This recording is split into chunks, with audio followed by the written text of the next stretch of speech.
Everyone, मैं अंशु शर्मा ज्ञान view digital classes में आप सभी का स्वागत करती हूँ। आज के टॉपिक में हम लोग पढ़ने वाले हैं वर्ण विचार।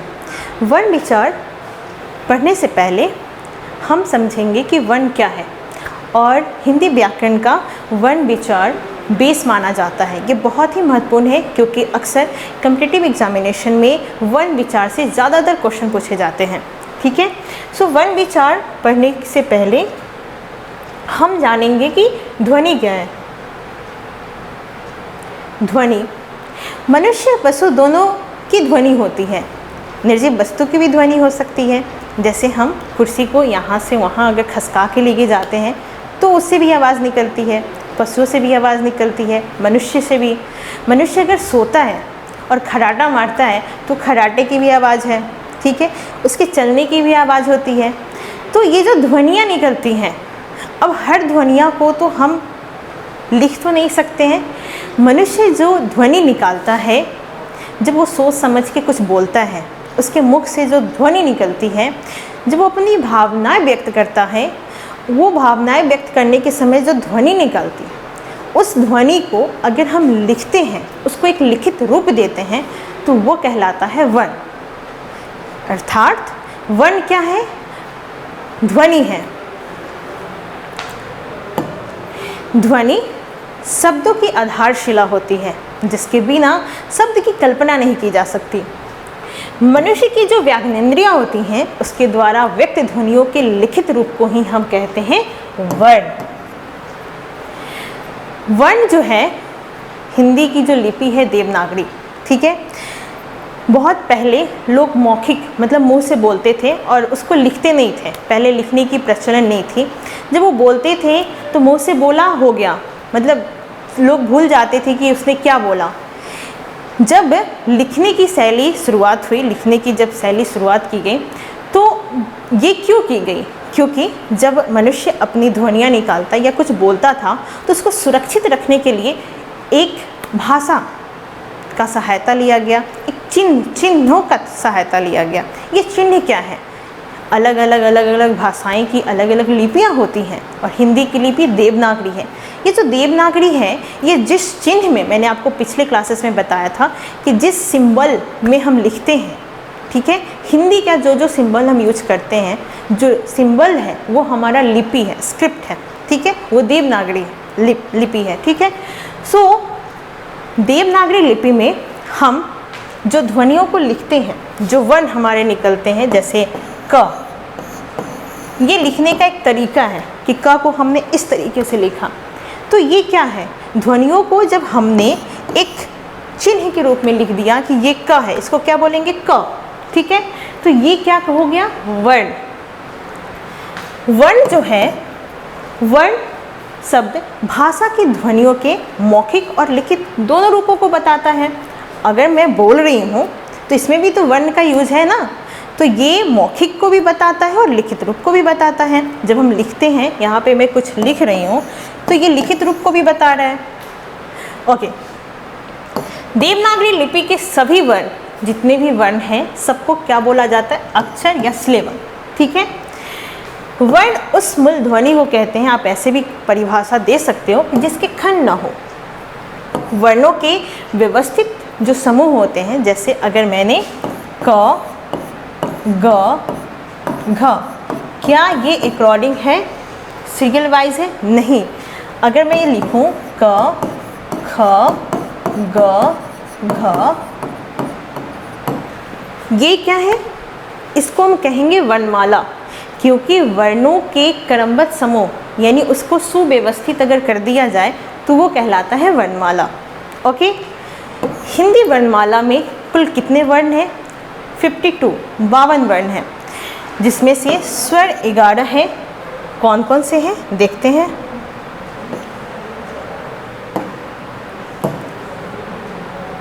ओके, आ, ई, उ, ए, ओ, औ। आपने बचपन में अंग और आह भी पढ़ा है, लेकिन अब आप अंग और आह को स्वर में नहीं डालेंगे। ओके, अ, आ, ई, ई, उ, ए, ओ, औ। ये टोटल कितने हो गए? अब इसमें री एक आता है, ठीक है, जिसको हम संस्कृत में अक्सर इसको पढ़ा जाता है, ज़्यादातर संस्कृत में हम पढ़ते हैं, ठीक है। सो टोटल री लेकर के 11 हो गए। अब ये आता है अंग और अ, इसको हम स्वर में न रख करके इसको हम बोलते हैं अयोगवाह, ठीक है। एक अनुस्वार होता है, ठीक है, और अ विसर्ग, विसर्ग एक हो गया। व्यंजन में 33 ऐसे व्यंजन होते हैं और टोटल मिलाकर के अक्षात्र, ज्ञ और श्र ये 4 होते हैं। सब अब आप टोटल ऐड करोगे तो 52 होंगे, ओके। अब हम जानेंगे कि जो वर्ण हैं, ठीक है, हिंदी वर्णमाला में वर्ण कितने प्रकार के होते हैं। हिंदी वर्णमाला में वर्ण जो है वो 2 प्रकार यानी 2 टाइप्स होते हैं, एक वॉवेल और दूसरा कॉन्सोनेंट्स। वॉवेल यानी स्वर और कॉन्सोनेंट व्यंजन। स्वर के बारे में हम कैसे पता चलेगा कि ये स्वर है या व्यंजन है? सिंपल सा आप एक बात याद रखना कि जब हम जो भी ध्वनि निकालते हैं, जो भी आप ध्वनि निकालो, अगर वो ध्वनि निकालते समय मुंह से जब आप निकाल रहे हो, जो प्राणवायु निकल रही है, उसमें अगर गले से मुंह तक जो बाहर आती हैं ध्वनियाँ, उसमें अगर कोई भी रुकावट ना हो, ईजिली आप उसको बोल सको, वो स्वर है। जैसे अ,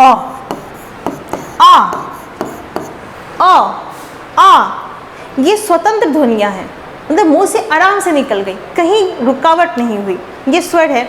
अगर आप इसको परिभाषा में देना चाहते हो तो जिन वर्णों के उच्चारण में हवा के मुख से निकलने में किसी भी तरह की रुकावट नहीं होती या जिनका उच्चारण बिना किसी दूसरे वर्ण की सहायता से ली जाती हो, उन वर्णों को हम स्वर कहते हैं। अ, आ, ई, उ, री, ए, ओ, औ। कितना आसान है ना, हमने इजीली बोला, ये स्वर वर्ण।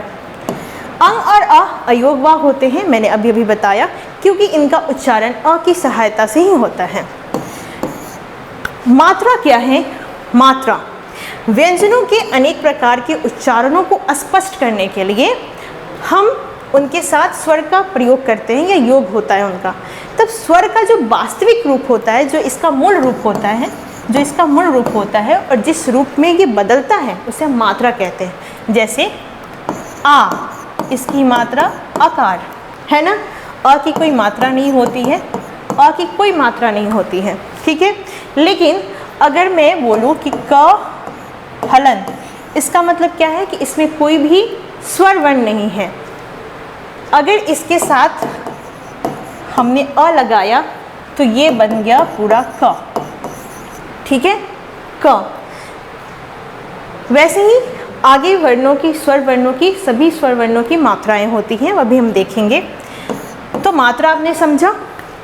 मात्राएं 3 भाग में बांटी गई, जैसे ह्रस्व स्वर, दीर्घ स्वर, एक प्लुत होता है, ठीक है। अयोगवाह एक नोट है।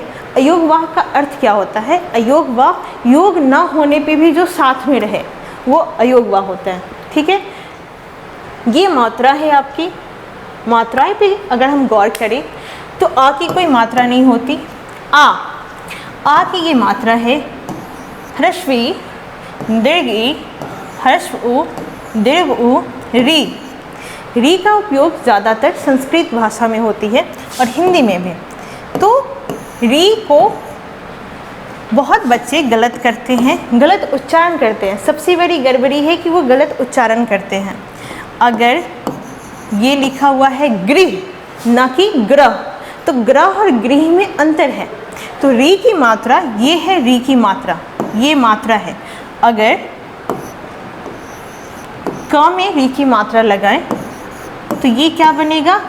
कृपा, कृपा, री री कृपा, ठीक है। वैसे ही गृह, तो ये री की मात्रा है, ध्यान से इसका उच्चारण कीजिएगा। ए, ओ, औ। अंग की मात्रा होती है अनुस्वार और विसर्ग। अ के बाद जो 2 चिन्ह लगे होते हैं उसके पीछे, वो होता है विसर्ग, ओके। सो अब भी आपने देखा स्वर्ण वर्ण के बारे में। अब हम अगले क्लास में पढ़ेंगे स्वर्ण वर्ण के भेदों के बारे में, ओके।